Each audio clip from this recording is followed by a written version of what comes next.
Hello, buddy. How you doing? I'm very well. How's things with you? Mate, I find it interesting when I talk to pro athletes or former pro athletes, and I say, man, I'm just excited. Like, I'm pumped. I'm pumped like the MCG in, like a month's time. That's going to be huge. But you've played in the Super Bowl. So, I sometimes find it interesting when I sit here as a middle-aged man who just loves sports so much and have these conversations. But, talk to me about your emotions or excitement around an NFL game here in Australia. 100,000 is going to be unbelievable. I mean, that covers the Super Bowl pretty easily from a crowd perspective, but it's going to be incredible. I think that the way that the fan base has continued to build over these last kind of few years in particular, you could just tell by the numbers that wanted to jump on and grab those tickets. It's crazy. So 100,000 fans are going to be there, really excited. A quality game too, which makes it even better.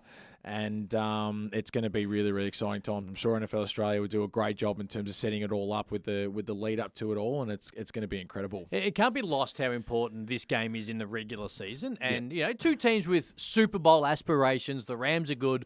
The 49ers are good. But I just want you to take us a little bit inside divisional matchups and how much hatred and disdain and dislike there is for your divisional rivals. No because doubt. It is something here in Australia we're probably not 100. Well, we certainly not from a sporting sense across, but you hate the Dallas Cowboys? That's very true. I used to be a fan of them, but not anymore. That rivalry is insane. I was very fortunate to probably be arguably in the biggest one in the NFL, and there's some genuine hatred there. It is pure. So is that when you become a player of a team and the Eagles in this particular case, is it really obvious straight away when you get to the NFL and get to a particular team how the divisional hatred is there? Absolutely. Or is that straight away? Absolutely. Into it? Yeah, Giants and the Cowboys, it is on. So the rivalry between the Cowboys has been a long time. You speak about it during the week. Like everybody, it's Cowboy week. It's Dallas week. Is it let's go. Team meetings? Yep. Okay. Absolutely. In what way? Just to remind the whole the build up. players? You kind of go about your thing initially to what you need to do to practice and everything like that to build up. But when it comes to that Friday or that Saturday on that Saturday night pre-game, it's there. So the videos are out there ready to go. They're showing the hype video of all the hits that have happened over the years and. You saw it first game last year with Dak Prescott and Jalen Carter. I mean, Carter's been there for 3 years, and you can just tell the rivalry that is there and ready to go. So the fans absolutely love it. They are onto them like there's no tomorrow. I've never seen anything like it. And it's awesome. So the fact that we've got that here, I think fan bases are going to really travel. I reckon it's going to be great. I think you'll see red a fair bit over here, which is exciting to see. And we shouldn't lose the fact that this is a big one. And as you said, the Rams in particular, I mean, they have gone all out for this year, and it's going to be big expectations. I don't want to diminish St Kilda here, okay? So I don't want to diminish St Kilda going? at all. But you went to university, a college that has one major rivalry, and then you end up at Philadelphia, who has a major rivalry. St Kilda didn't necessarily have major rivalries, and probably don't, and they're not the only AFL team. But is it something that you enjoy, like you as an athlete, when you get collegiate, and then when you get to the pros, and you're in this we hate these people, and the passion is spewing over the fence onto the field from all the fans and all the week. Is it something that you enjoyed as a player compared to what you might have been a little more accustomed to here in Australia? Oh, I certainly embrace it. That's the really exciting part about it, isn't it? I didn't really get the true, obviously, indication of it when I was here. So you're not wrong about that, but. It's very, very funny. I reckon I got more of a sense of it playing Port Melbourne when I was at Williamstown. I got more of that. I got more of that. That was the rivalry there. So I got a little bit of inkling with it. So that was pretty exciting. But I think you just learn to embrace it in all honesty, which is awesome. I know, I was at Auburn University, Alabama's down the road, and my gosh, the setup for that whole week was absolutely incredible. And in a way, like, obviously a lot of the guys have played against each other throughout their whole high school days and things like that. And we had, Nick Saban over there. So, there's things people heckling you on the sideline and that. There's non-stop, which is awesome. And then, as you said, just being able to kind of embrace that, become aware of it, and then getting the Philadelphia side of things with the Cowboys kind of put me in good stead. But I think the players they love it. I honestly do. I think the way that they hype themselves up and everything like that, it's a really big thing, and you learn to kind of get around it, because I think your way, if you don't, it kind of can leave you behind a little bit and it makes you a bit nervous. I think if you learn to embrace it and you deal with it and enjoy it just as much as the fans do, I think it kind of gets you pumped up, ready to go for it, which is great. I'm not going to speak for all fans, but I'm going to speak for myself here.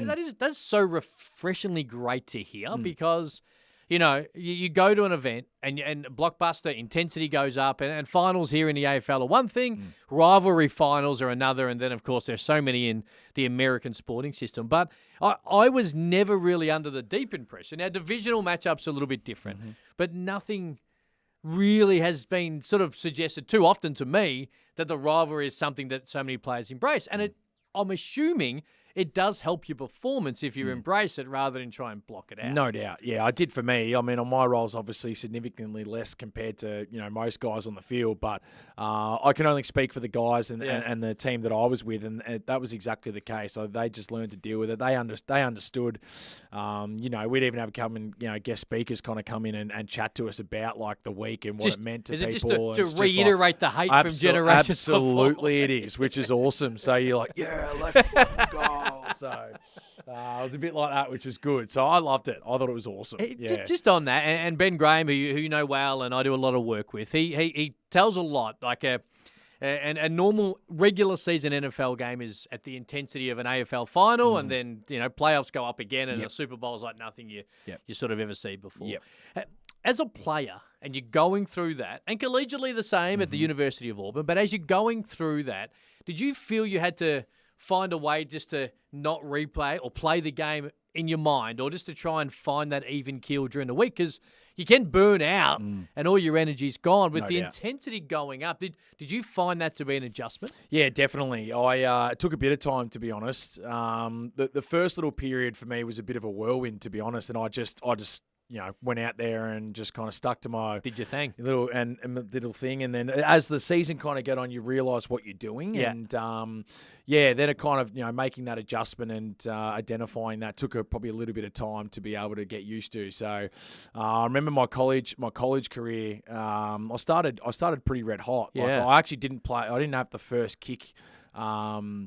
In my college, in the first game of college, but then the other guy unfortunately messed it up, and then it was my opportunity to go out there. Unfortunately for him. I know. So not for you. The rest was history. But my first year was really, really solid, and I just was kind of just a bit free flowing, and then my expectations probably a little bit into my second year and all that, and knowing exactly what you're doing, and it just took a little bit of time to adjust. And then I probably had a similar thing with the NFL. I remember my first game being pretty good. It was pretty solid. Where performance. Was it? I was against Atlanta in Atlanta, so that was a good one. And then my first 5 or 6 weeks were pretty good. You get to build into the season. A little bit of fatigue probably starts to settle in, and then you're realizing what you're doing, and it just took a little bit of time to embrace. But I had the right people around me to be able to help me out with that, which was awesome. And then leading into the second year, it was a lot better. So. Look, I think basically what it comes down to is that every game, not that every game doesn't count here in the AFL, but every game counts in that season. I mean, if you fall by the wayside and you lose a few games by 3 points or less, your season's already in trouble. And it that's happens the way a lot. It is. It happens a ton. So I think that's why the expectations are really, really high. And learning to deal with them, as I said, took a bit of time, but eventually I got my head around it and put myself in good stead. A million different ways of which you can look at your career, and not just in sport, but anyone can look at their own life and way that things could have gone differently. Who was the starting punter at Auburn when you backed him up? The young fellow was named Aiden Marshall. Okay, he was. So he doesn't have a good game, and you get an opportunity and you punt well. Yep. Do you often think about how different your life might have been had Aiden gone in and just gone whack? No doubt. Yeah. Absolutely. I probably wouldn't have been at Auburn in year 2, I reckon. I probably would have had to look at somewhere else, to be honest. So, absolutely. You look at it as very, very funny. But, Yeah, it was one of those weird situations, Cam. Like I dominated our training camp and everything like that, and I don't think our coaches were just willing to kind of put me in there. An Australian thing, do you think? I was the first Australian to ever do it. Yeah. In terms of going to Auburn, I should say. And the kid that was there played the last 6 games the year before and went okay. Nothing crazy, but I think they just wanted to give him the opportunity to be able to do it. And that was kind of how it went. Let's go all the way back. Your interest in the NFL. Yep. And the sport, I guess, because the college situation. Was that pre-AFL, or was it something that popped up after that finished at St Kilda? Like, has it always been something? During the AFL. I wasn't common on TV and that in the build-up to it. I heard a little bit about it, but not really watched too much of it. But as it started to build up, I think a little bit more on our TVs and that, I learned to kind of have a look at it and start to enjoy it. So there was a lot that I needed to learn, no doubt, but I just loved the spectacle of it, and I thought it was awesome just to see athletes kind of get after their thing. I've always been a fan of American sports in general, which is great, and the NFL was just the one thing I really kind of latched onto. So your career finishes at St Kilda. Is that a decision then that was made? Was it one that you thought into that year, and it happens every year, there's AFL players who may be on the list, will I be off it? Yep. And you need a different plan if it's another team or another sport in your case. So how did that transition happen from your perspective? For me, delisted at 21. What's that injuries. Like? I do digress a lot, but like you're 21. Yeah, 21, not sure. You come out of high school and you go straight into an AFL system. Haven't done anything really degree-wise or anything like that, and you come out of the system at 21 and you're like, holy shit, what do I do? Yeah. It was a very, very bizarre situation for me, and I always thought that I had a pretty good sense of how to play the game. So I thought coaching maybe would be something that I'm going to go into. Yeah. Quite young at the time to do that, so that was kind of on the back burner a little bit, but just a thought. And then ultimately, I still thought I'm still good enough to be able to play at the highest level here. So from an NFL point of view, it hadn't really crossed my mind to go and actually do the punting side of things yet. I wanted to get back into the AFL system. Yep. I thought I was good enough to do so. I had a bit of an unlucky run with some shoulder reconstructions and injuries that I couldn't get out on the park. And you'd played some football. It wasn't like you were just on the periphery playing every couple of weeks. I played 25 games in my first 3 years. We had Ross in my first year and Scott Waters in those 2 years, and then Alan Richardson comes in, and I'm playing all right footy. Like, I've had enough. From someone who sits on the outer and comments on it, it wasn't great times for the St Kilda football. No, exactly club. Not to cast an aspersion on either of those coaches, but once Ross Lyon left, there was a transitional period that some players negatively probably got caught up in when it comes to decisions being made. And I would assume, from where I sit, I perceive it, that you were one of those players. Yeah, I thought, I don't know, I can't speak for Richo, but I just think he just had a different different direction compared to the coaches previously. And I'd been on the list for a few years, and I hardly played any footy in front of him, to be honest. Like, he comes in, I've had my first Rico on my shoulder. I played... that would be my second Rico on my shoulder. I played a couple of games. I went okay. I remember him in a press conference, I actually remember this, that one of the media people has asked him, Siposs looks like he's coming along all right, and Reece Stanley, and the first thing that Richo said, but he didn't have a tackle, so we'll see how to go with that. I'm like, okay. So I thought, here we go. I'm dropped for next week. Yeah. That's great. So I played 3 games of AFL under him. I was emergency for a few times, and then played a few VFL games. Did my shoulder again. Then probably missed the last 8 weeks of the season, 6 to 8 weeks of the season, and then I did it a third time during the pre-season. So I reckon, in the 2 years that Richo was there, I may have been lucky to play 12 to 13 games of football, and it's just not enough to be able to stay on the list when you're out of contract. So you finish up. Yeah, finish up. St Kilda's. I'm like, I'm St Kilda's done. Obviously, I still want to make the AFL, and I signed with Williamstown Footy Club. Yep. And I'm like, as I said, I'm 21, 22. I've got plenty left here. I know I'm good enough to be able to make it, and here's my run. So I signed with them, signed a 2-year deal. The great Andy Collins was there, and my first year I started red hot. Like, I was kicking goals. I was feeling good about it. Pressure was pretty solid. We were winning games of footy, and it started good. And then as the year went on, just kind of probably just slowed down a little bit, not where I wanted to be. And then that's when I was like looking at the NFL side of things. Yeah. That's when I was like, I know I've got a year to go at Williamstown, but I'm going to really start looking at it. Yeah. I don't know if you know this about me. The first time we've met in this podcast, but I am a very weirdly deep thinker about sport. And I was actually thinking about that year for you. Had it have been 10 years later, you're probably back on an AFL list. The way that mid-season drafting works and the way that the state leagues are held, I won't say they were never held in high regard, but we've seen players come in and have a real influence on teams who are good. And I was thinking about it when I was thinking about stuff to talk about to you, and I thought, you know what? If that was 2016, right?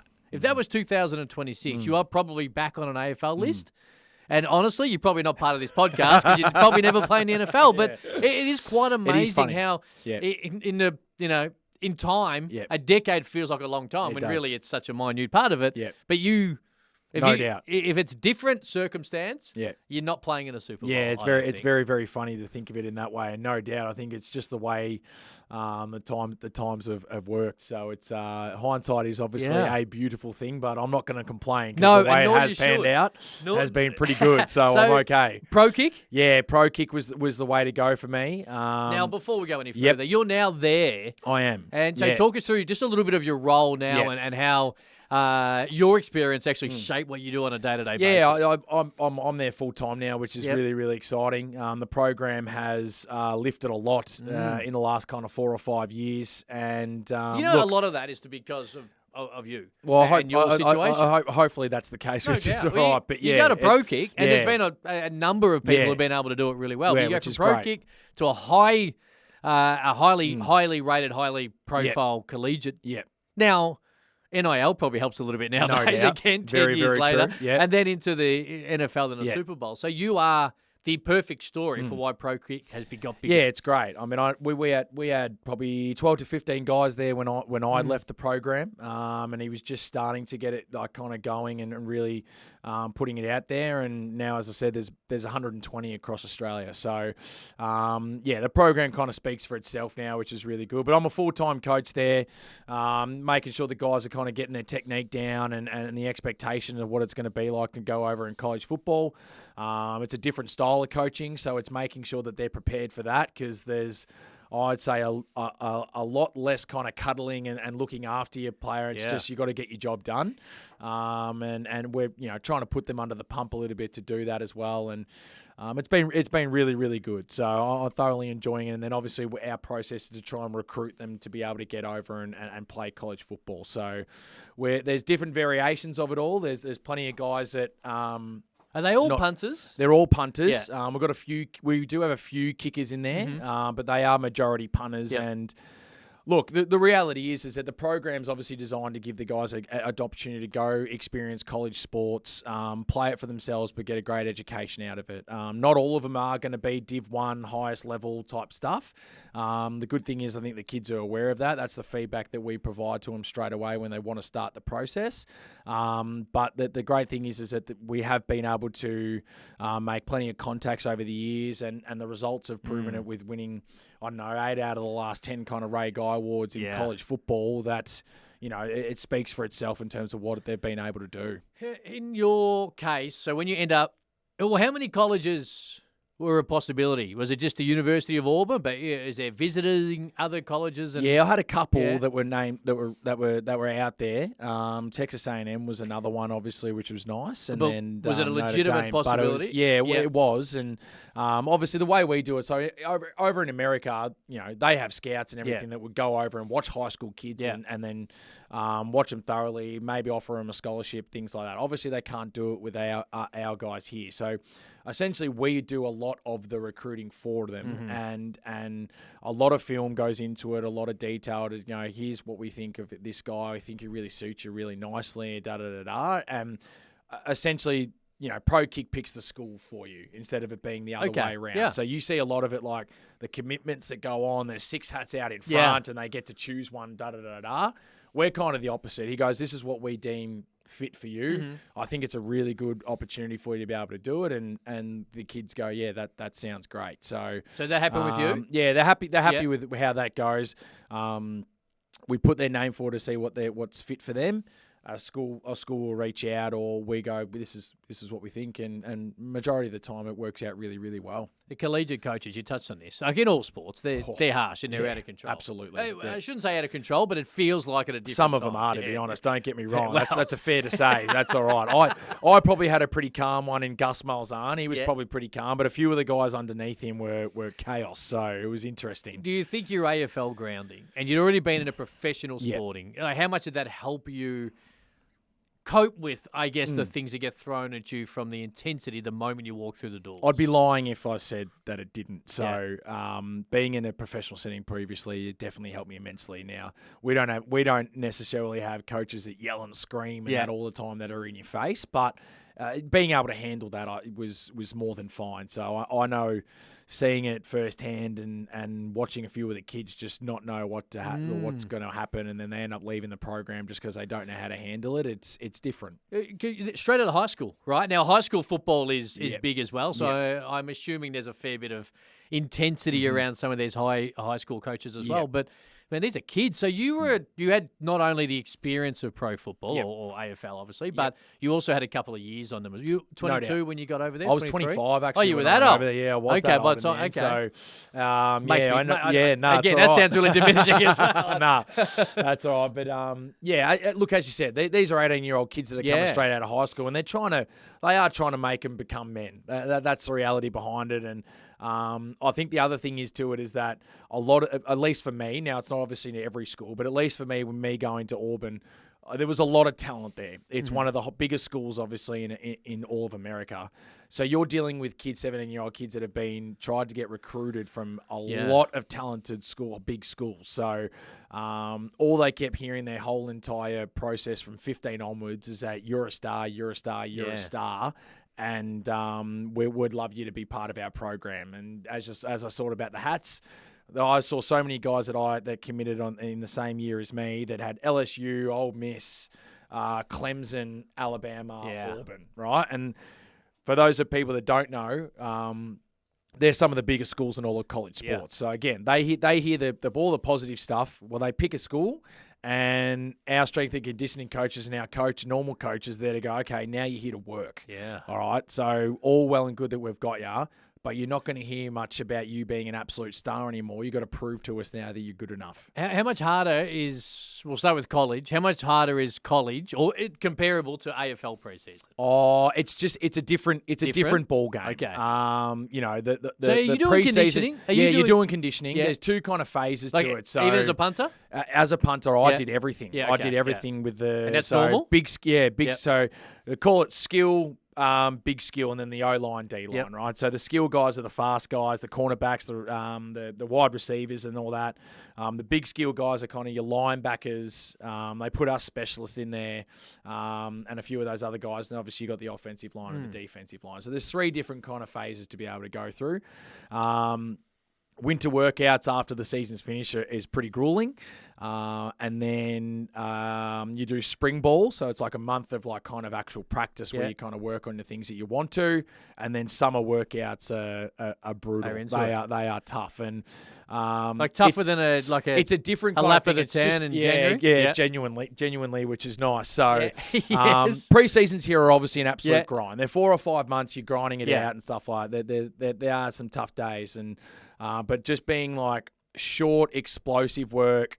Half gases, which means you're kind of using the field up and down a fair bit, pushing sleds, all that type of stuff. So it's just a different kind of way that's all like short and explosive.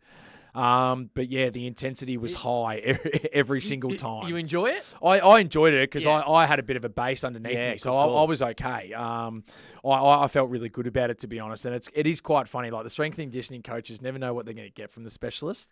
They're obviously normally the ones that kind of are on the bottom of the scale. You don't really know. And I was fortunate enough to obviously again to have that 5 or 6 years under my belt. So I'm coming in and I'm running all right, and the strength and conditioning coach that I had was absolutely loving me because he's seen an actual specialist who could run a little bit, which was good. There's a bucket load of Australians over there in those positions as well.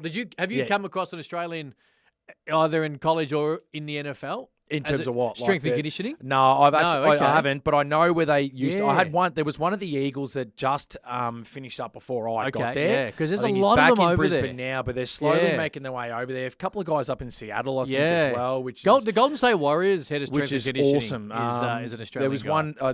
there was one with the Boston Celtics, I think, too, for a bit. So I haven't come across any myself yet, but I know that they're over there and making a real impact, which is awesome. So they're funny units, the strength and conditioning guys over there, because they're all like they are the hype guys and stuff like that, and bring the they're in the intensity gym, and they're punching getting each jacked other in the themselves chest. They love it, which is awesome. So that was a lot of fun, but just different in its own way, challenging but different in its own way. All right, so college finishes, and then it's all about what comes next. So it's Detroit practice squad. Yep. Is that a long process? Is it one that they're straight after the draft?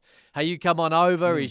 Is your agent just saying, hey, we got Arryn Siposs? Like, how does that work from your perspective? Yeah, look, it was a bit of an interesting time. It was COVID period, so it was a bit different. Were you here or there? No, I was over there. You were there? Yeah, I was over there. So I left college a year early. I still had another year to go, but I decided to leave earlier and make a run for it. Did the combine, which was great.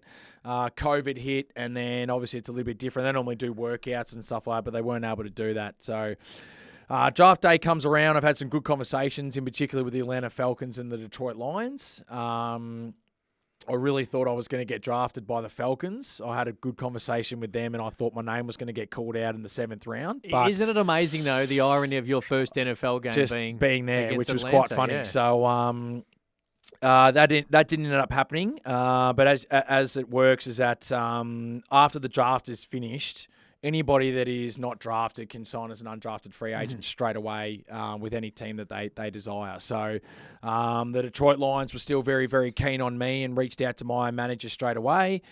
He gives me a call and says, hey, this is a really good opportunity. The Lions really want you to be part of it. And I signed on the dotted line straight away. So it was awesome. Well, how did you find the disappointment of draft night? You've been drafted in the AFL, so you've been through the system a little bit, or the idea of how it all sort of works.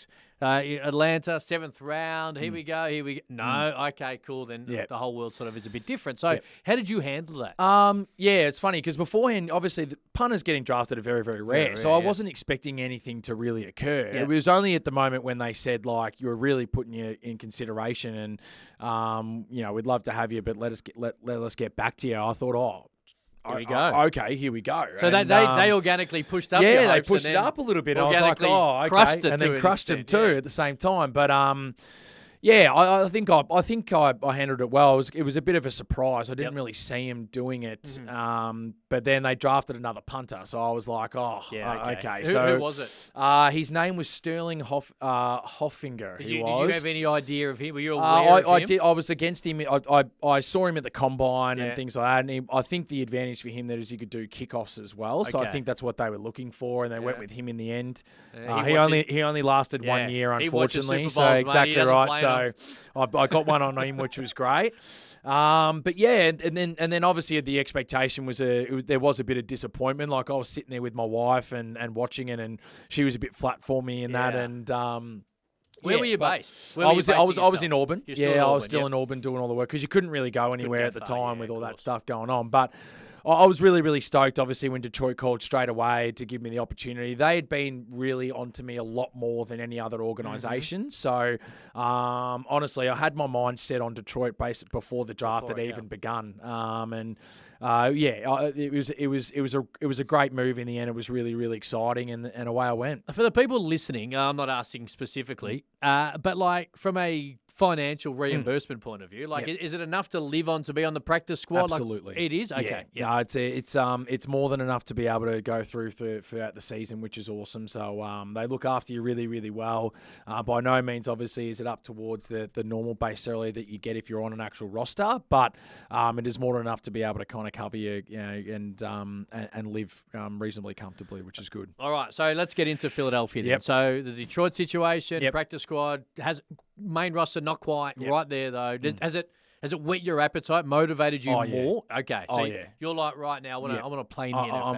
I'm hungry to get it going, and in the lead up to it all, probably about a month before the season finished, I was obviously still on the Detroit practice squad, but my agent's looking around and there's been some conversation about what could be happening and da-da-da-da. And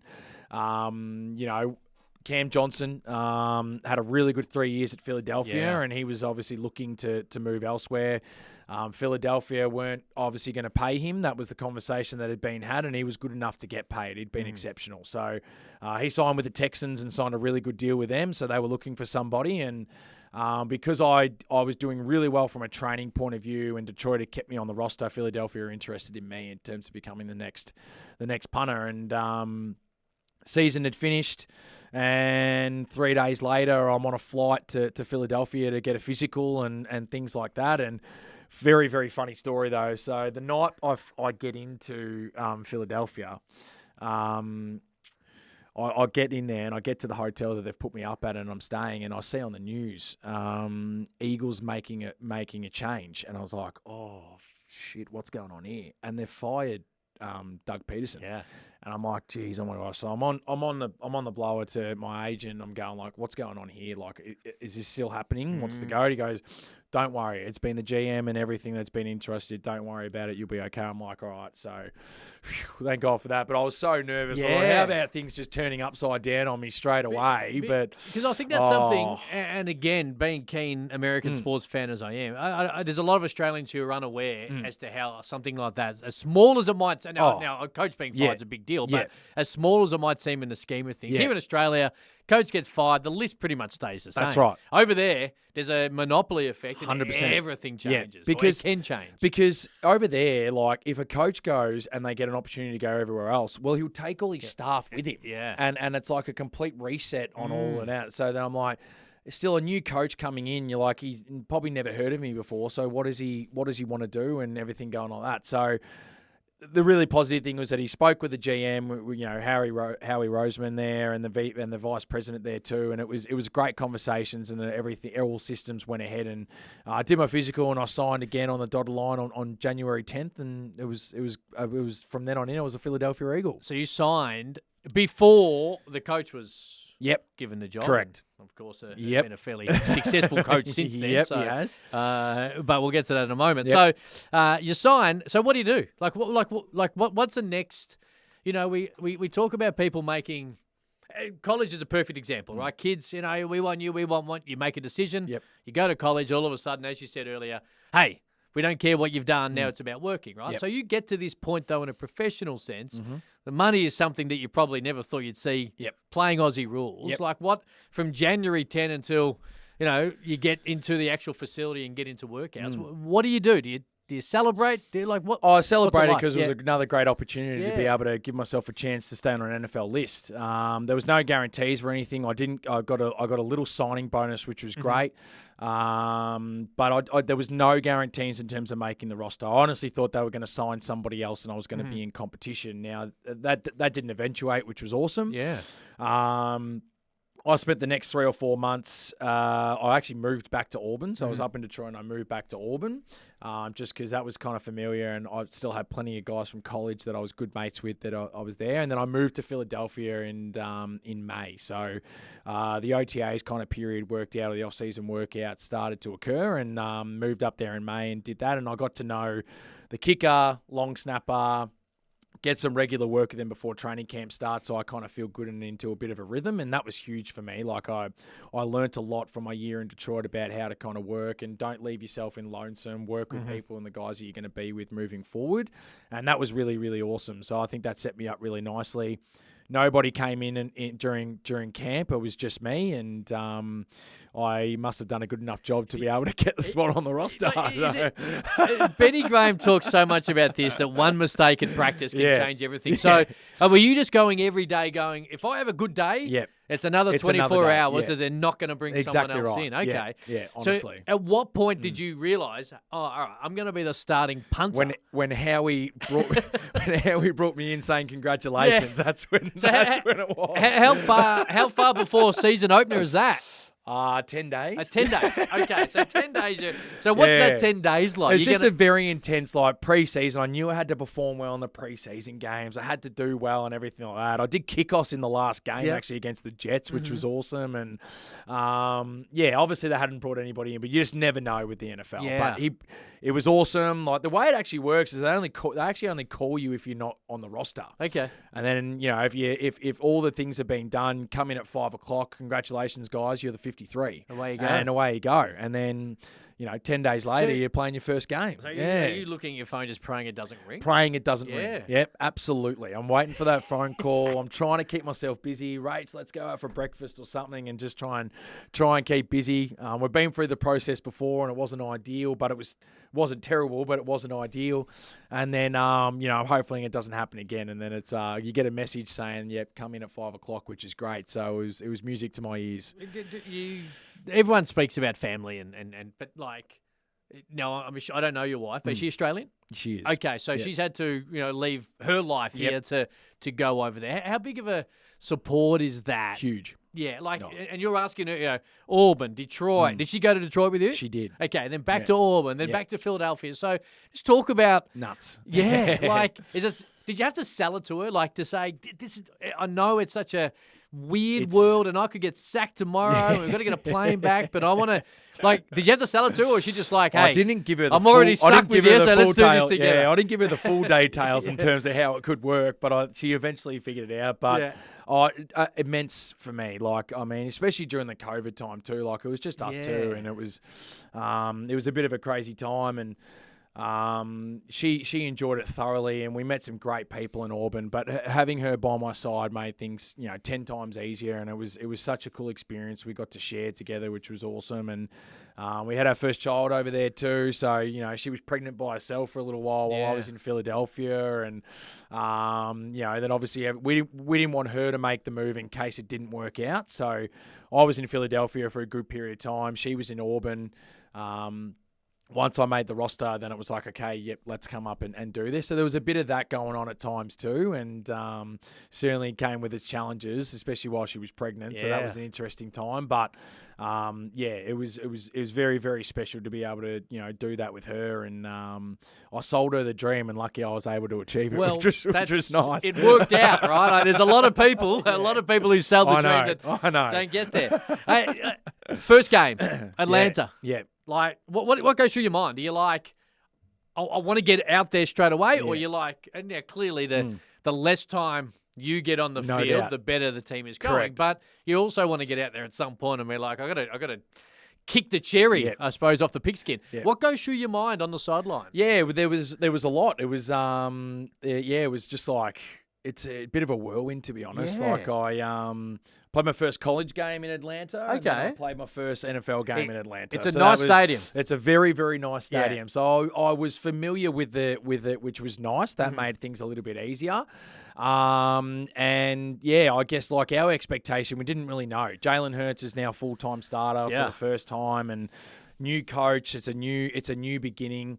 Didn't really know what to expect, but me personally, I just wanted to get out there early. Yeah. I know that's not good from our point of view in general, but selfishly, I was like, let's just get one. Let's just go. I'd love to get one early and just put it under my belt, and I'm happy days. And you nailed it? I nailed it, which was nice. So when you come off the field, you've nailed your first NFL punt. Yeah, nailed it. Do people get around dropped you? it at the 7-yard line, which was nice. So it was good. The teammates get around you? Yeah, absolutely. Yeah. It's good, especially when you can pin them deep and everything like that, which was awesome. And I had a really good day. I had I had 4 punts, 3 of them inside the 10. The other one was kicked from the -25 and was able to let it rip, and averaged 49 for the day, and my net was 46. Perfect. So it was it honestly was a great start to it. We had a good win. We won 32-6 in the end. 7-6 or something at halftime, and then dominated in the second half. So, Devonta Smith's first game gets a touchdown in the back corner there on the left, and it was a really, really good one to be able to celebrate, which was great. You mentioned 2 superstars, Jalen Hurts, the quarterback, Devonta Smith, your wide receiver. What's your relationship like? Not with those guys specifically personally, but Benny speaks really well, and I always refer back to Benny Graham because he's for sure. He's the guy who's exposed me to so much of this cool stuff. But traditionally, there's not a huge amount of, Dialogue the quarterback ain't never throwing Arryn Siposs. That's so right. What was it like? What is it like? Oh, honestly, I speak so highly of Jalen. He's an Yep. absolute ripper. Such a great locker room guy. I was only 3 lockers away from him, which was awesome. So our dialogue was good. He was fantastic. A little bit of banter about the Alabama-Auburn rivalry because he was there, which was awesome. So that made it a bit easier. And the same with Devonta Smith, which was great.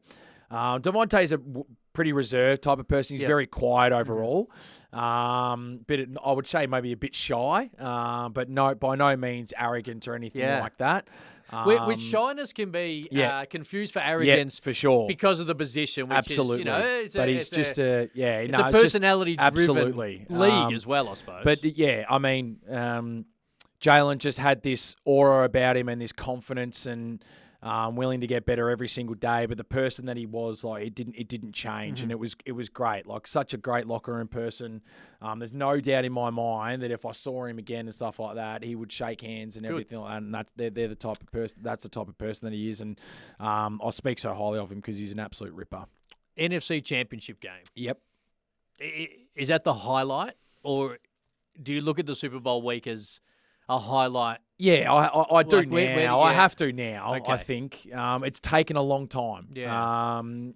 NFC Championship week was awesome. It was such a great thing, and there was a big rivalry with the 49ers and that, and a lot of talk going into that game. And to come out the other side, it was awesome. But I mean, we're all there to win championships. Yeah. We're all there to win the ultimate goal. And to experience that and be there with family, looking back on it, everything like that overall was something I never thought about and could think about beyond my wildest dreams. And to be able to go there and do that and experience that, it's something I should be very proud of. Absolutely, you should. And I think there's too many athletes, and I understand the competitive nature of all athletes, but I also understand that at some point, now it might be one day, 1 week, 1 year, it might be 10 years, where there's a deep breath taken and understanding that what he or she has done at any particular time should be absolutely full of pride. Yep. You did play one in an unbelievably good Super Bowl, but Vegas, so historic. So you're locked away and you're practicing and getting ready, and family and friends, as you touched on, Vegas is it was out of control. I didn't play Vegas. Oh, you played. I was Arizona. You played Arizona. Yes. My apologies. Yep. My apologies. Vegas was the 49ers. Vegas was the year after. And the Chiefs. Yes. Let's go back to Arizona though. Let's get the right Super Bowl. It was one of the great Super Bowls I've had the privilege of going to. But how do you? Same question, just different location. How do you find? How did you find that week? When people are getting, like, the Super Bowl week, I'm lucky enough to go every year, and it's amazing. And it is something that for a sports American media geek like myself just immerses myself in unbelievably. Like, it's the greatest fun week. Yeah. But as a player, you're just totally removed from so much of it. Yeah. How did you find doing what you did while people who are starting to come into town are trying to live their life so separately? It's intense. Yeah. It is intense. We were pretty separated from the bigger stuff, I'd say. Like, we were pretty remote in terms of where we stayed. Where did you stay? Where did we were? It's a great question, actually. I actually can't remember where we were. But we had 2 like golf courses around ourselves and things like that. Yeah. So a bit of a drive into where our could you play golf? We were staying. Yeah, you could play golf. Okay. Yeah, which was great. So that was nice to be able to do if you wanted to, which was awesome. But again, all our family and friends were there that we had on our list that was part of it. How many tickets I got 15. Okay. Which was awesome. 2 were complimentary. The rest you did have to pay for if you wanted to, but I was taking the full banger, so no worries. So that was awesome to be able to experience. Security I've never seen before. Yeah. The whole hotel that we stayed at was completely ours, so it was a massive one that we were able to do. Pool there for us, which was awesome. But the media side of things and everything is intense. Like, you know that you're there for the whole week, and you have to do a really good job to prepare for it as best you possibly can. It's a week away from your own home. That's the most unique thing ever. And then just being able to deal with, media every day, knowing that they've got the time frame to be able to do it and have a chat to you and all that type of stuff, all while you're trying to prepare for a game. It was interesting, but I think we handled it obviously as best we possibly could and did a pretty solid job with it. We played out of our minds. Like, Yeah, I mean, it was the emergency. I think the it was. thing is, I don't know what else. Well, I mean, there could have been a better punt, but but I mean, there's a. I don't know what else we could have done. To be honest, exactly. we just played. We came up against a team that was just a fraction better for a fraction longer. Now, the punt you referred to is one that you probably have thought about a number of times, but. The returner was unreal. Yes. Okay, very so good. this is something that very now good. again, could you have had a better punt? Probably. Yeah. The returner, it was very five. good. It was I've it still, was I reckon Tony, I've still got wasn't the it? image. Yeah. I reckon I've still got the image in my head of when there's 5 Eagles guys like around him and he somehow gets out of it. So it's. I mean, you would have done a punt like that probably a number of times in your career that didn't get returned anywhere near as far as Tony did that on day. Absolutely. Funnily enough, and ironically enough, since then he's really struggled at the highest level. So absolutely. The Chiefs fans loved him in that moment, but not since. So it was an incredible game. Like Jalen Hurts announced himself as a superstar, albeit in a losing effort, and got beat by a Hall of Famer in Patrick Mahomes. Yep. They win it a couple of years later. Like your emotions around that, and like, are they selfish emotions? Are they? Yeah, it's a tough one because I actually, in all honesty, like. The reality is that I might not have been there. Yeah. Even if I stayed over there and that moment didn't happen, like I had one more year to go on my contract. And the reality is the year after that I might not have been there. Yeah. I'd be a free agent. If I went well enough, I could have easily been somewhere else, maybe for a little bit more money, or they don't have me there. So I honestly, like I watched it and I was really just happy for the guys that won it. I mean, I know how hard they worked and a great team. They got a couple of big additions in there, which was awesome, which certainly helped. But I was really happy for the guys that do it. Guys like Jalen, obviously, you know, we saw how good he was in the one that we lost. If anyone deserved one there in that time, it was him. Devonta Smith as well, AJ Brown. Like they all played so well that game. In the one that we lost a couple of years prior, that you know I was really, really happy for him and be able to achieve the ultimate goal, which was awesome. So yeah, I didn't really have any bad blood or anything towards it, because my situation could have been different even if I was over there anyway. So the best team in it, and kudos to them. Jason Kelce looks like he loves life. Yep. Like, is that like when again I only seen from a distance or in the periphery at Super Bowl week where everyone's having a blast and people are having, too many drinks or whatever it might be. So I don't know if that's an actual true reflection of him. Yeah. But it does seem like it. Is he a maniac? Oh, he's nuts. He's nuts. He could lose his mind a couple of times here and there, but overall, a very, very funny guy, and got along with him really, really well too. He was an absolute ripper. I was so fortunate with our locker room because not all of them are like that. It's very segregated. Detroit was very segregated. Everyone kind of kept to their own little groups that they had, but our locker room was great. Just on that, how quickly does it take you to get used to that? Because again, I always compare it back to AFL or Australian sporting culture. Like that is something just totally removed from what we are here in Australia used to. Like how long does it take for you to not take it personally, I guess? Yeah, no, it takes a little bit of time. Yeah, there's no doubt. It's just a different thing that you learn to just deal with pretty quickly. It's not that they don't like you. It's just that everyone's got their own roles, and that's what they're accustomed to, and that's all there is to it. Really, in the end, there's not much else that can be done about it. So it's like everybody identifies that this is a position they spend the most time with them.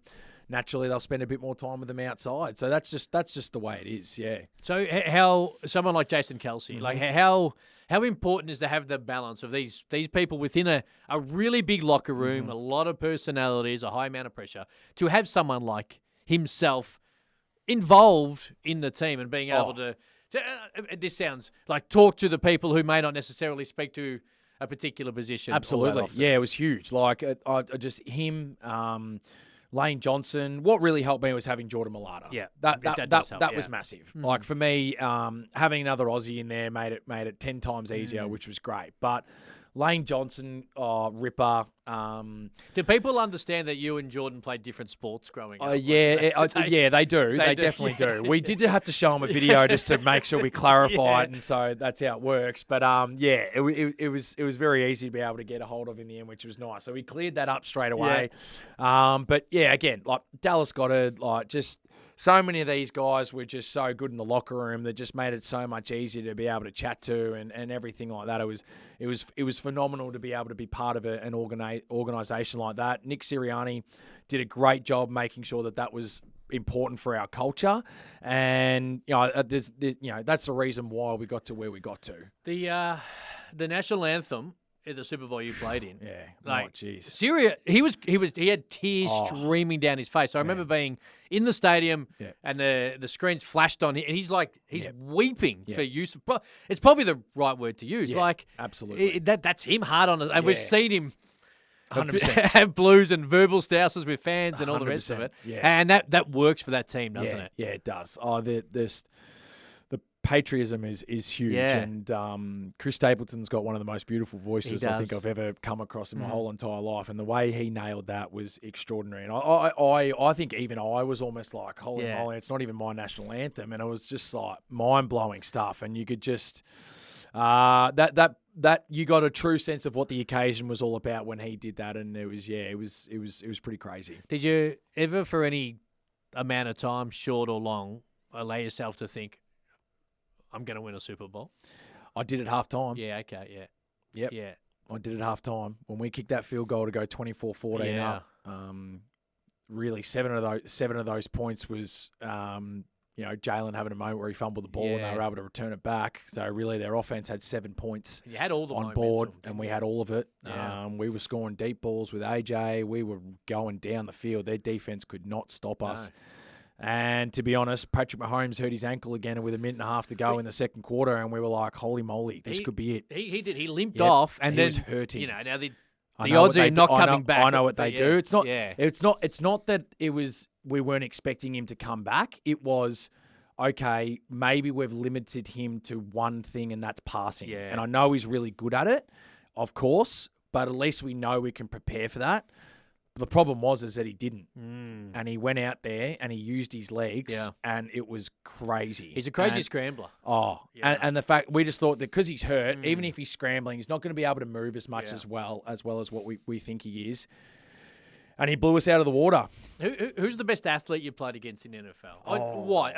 When I say play, like when against, you, like, geez, I've got a few. Like, just give me some names. Don't have to all in their different ways. Yeah. Obviously, I played against Tom Brady, which is amazing. Like, is there aura about him? Oh, without a doubt. Yeah. Oh my goodness. How hard is that to play? Like, did you ever have that in the AFL? Well, nah, not really. Oh, I did a couple of times. Yeah. I did. Chris Judd and Gary Ablett. Okay, so compare they were the two, but Brady being there. Tom Brady. Yeah.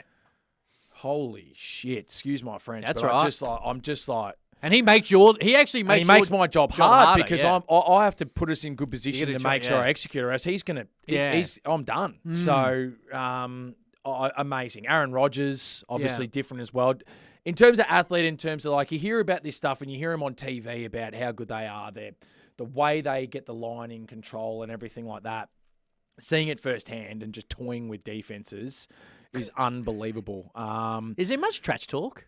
Oh, a little bit. Yeah. Oh, yeah. Okay. Yeah. There's on. Like, the DBs like to get into it if they want to, if they're in control. There's no doubt. Yeah. Pure athletes, though, that I've seen firsthand, Justin Jefferson. Yeah, he's a freak. Oh, my gosh. Yeah. Unbelievable. And he had one game where he was really good. He was really, really good against us, and we were able to win. But there was another game where Darius Slade did an unbelievable job and shut him completely out. But just his movement and things like that is just second to none. It's pretty awesome to see. So he stands out pretty quickly for me as well. And then obviously I was very fortunate to be with AJ Brown. Yeah. Pure strength, ability just to get in and out of cuts and stuff like that. It was pretty awesome to kind of see that on a daily, which was great too. I sat there with Mac Hollins actually, who's now a teammate of AJ Brown as he heads to the Patriots, and personalities in locker rooms, and it's happened forever, and it will happen forever. But he makes the Patriots. He makes them better, right? Absolutely. Yeah. That changes the whole ball game. They've got an upgrade. I know Stephen Diggs has been good, but he was coming back from an injury. AJ Brown, healthy, is one of the best wide receivers in the game. Period. I can't think of many others that are ahead of him. And Drake May throws a lovely deep ball. He He's does. an awesome passer, and getting that plus the other guys that they've got there already, I think it really puts them in a pretty strong position. So it's going to be a big one. Hey, lastly, man, before we let you go, let's get back.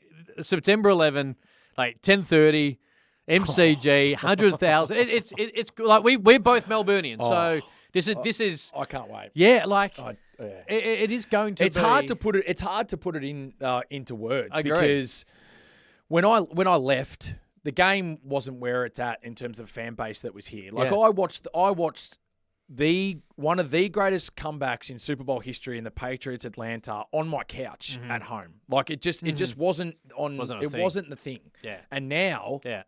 Every second pub every pub is now putting it on. Yeah. And you've got these huge things that are occurring here alone. And You do realise that these people did this when you played in the Super Bowl as well. of man. course. Good. I'm Good. well aware, and it's Good. awesome. Like, but that's where it's got. It's just the fan base has gone immense. Obviously, the ratings are through the roof, and now the fact that we get to be a part of it, and of all weeks, week one. It's just mind blowing stuff, and the fact that we get it here for the next couple of years is going to be absolutely crazy, and I'm so excited for it. Excited. I say this a lot to Benny, to Benny Graham. I'll say it to you. The Jordan Mailata. The reason there's a game on, and you all play small, is because of people like you. Because of for people who put their hand up and had to live uncomfortably in different aspects, and for you finish your AFL career and you think, oh, what am I going to? I'm 21, and to do what you did, get to a Super Bowl, play for one of the best teams in the NFL. The reason this is happening and the reason there's so much fandom is because of you guys. And I mean, I'm not saying that there's any one individual who wholly put this game at the MCG, but when you look back, and it's so good to hear you have pride attached to playing in the Super Bowl. You should have a little bit of pride, the fact that when we go to the MCG, September 11. There'll be people who had too many margaritas early doors, but when we finally get there, you played a part in this, man, and you should be you should reflect a moment and go, you know what, this is kind of cool, and I most certainly was involved. Yeah, no, I do appreciate that. It's a very special thing to be able to be a part of, and I'll continue to look back on it, but also look ahead on what's going to be unfolding, which is going to be awesome. I'll see you at the MCG. Yeah, absolutely, can't wait. September 11, armchair.experts, Instagram, TikTok, get it on YouTube. Arryn Siposs for a start, man. Thank you. Thank you very much, appreciate it.